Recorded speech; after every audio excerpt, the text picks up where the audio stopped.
ربنا آتنا في الدنيا حسنة وفي الآخرة حسنة وقنا عذاب النار رب ارحمهما كما ربياني صغيرا رب ارحمهما كما ربياني صغيرا ربنا هب لنا من أزواجنا وذرياتنا قرة أعين وجعلنا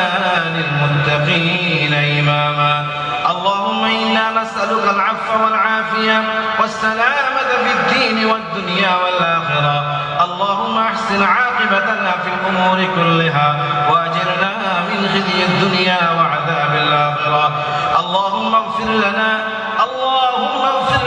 ولوالدينا ولأستاذنا ولشيخنا ولمشايخنا ولأحبابنا ولأزواجنا ولذريتنا ولمن له حق علينا ولجميع المؤمنين والمؤمنات والمسلمين والمسلمات الأحياء منهم والأموات إنك سميع قريب مجيب الدعوات يا رب العالمين وأسمان الملك وزمين الملك وفعل الملك وربط الملك সব কিছুর মালিক আল্লাহ মেহেরবানি করে আমাদেরকে maaf করে দেন আল্লাহ